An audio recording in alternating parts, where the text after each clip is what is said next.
SIR এর কারণে বিচারাধীন এবং বাতিল হওয়া সমস্ত বৈধ ভোটারদের শীঘ্রই ভোটার তালিকায় নাম নথিভুক্ত করা সহ একাধিক দাবিতে আন্দোলনে নামল ফরওয়ার্ড ব্লক। দলের পক্ষ থেকে সোমবার দিনহাটার মহকুমা শাসকের দপ্তরে বিক্ষোভ ও ডেপুটেশন দেওয়া হয়।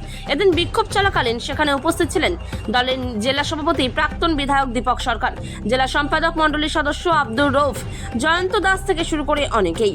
এদিন বিক্ষোভ শুরুর আগে দলের একটি মিছিল শহর পরিক্রমার পর মহকুমা শাসকের চত্বরে আসে। কোচবিহার থেকে সুমন মণ্ডলের রিপোর্ট, বিগ নিউজ বাংলা।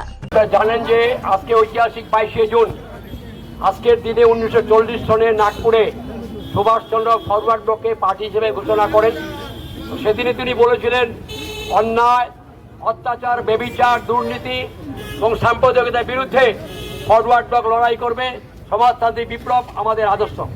এই আদর্শে আজকে আমরা দিকে দিকে 22শে জুন পালন করেছি। আপনারা জানেন যে এই মুহূর্তে সারা দেশে এসআরআই নিয়ে প্রচণ্ড সমস্যা। আমাদের পশ্চিম বাংলায় লক্ষ লক্ষ মানুষের নাম বাদ গিয়েছে, বৈধ নাম। যারা সীমান্তে বসবাস করছেন কুচবিহার জেলায় লক্ষ লক্ষ মানুষ, যাদের প্রত্যেক ভিটাতে বাবা মা এখানকার নাগরিক, ঠাকুরদাদা নাগরিক মারা গেছেন, সেই সমস্ত বাড়ির লোকজনদের নাম এসআরআই এর নামে বৈধ ভোটার থেকে বাদ দেওয়া হচ্ছে।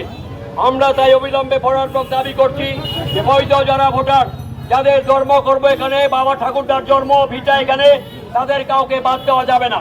যারা দীর্ঘদিন ধরে এই দেশে বাস করছে, এই দেশে কাজকর্ম করছে, সংসার করছে, লড়াই সংগ্রাম করছে, চাষাবাদ করছে, তাদেরকে কোনো মতে এই নাম থেকে বাদ দেওয়া যাবে না।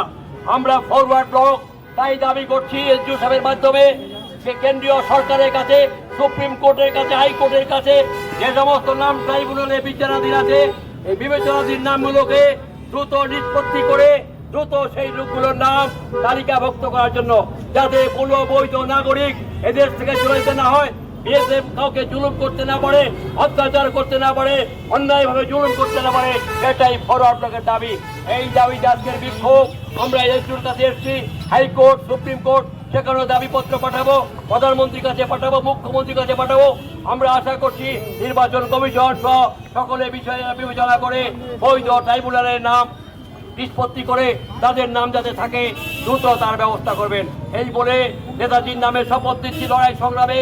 সবাইকে অভিনন্দন জানিয়ে আমার কথা শেষ করছি। জয় হিন্দ, ইনকলাব জিন্দাবাদ।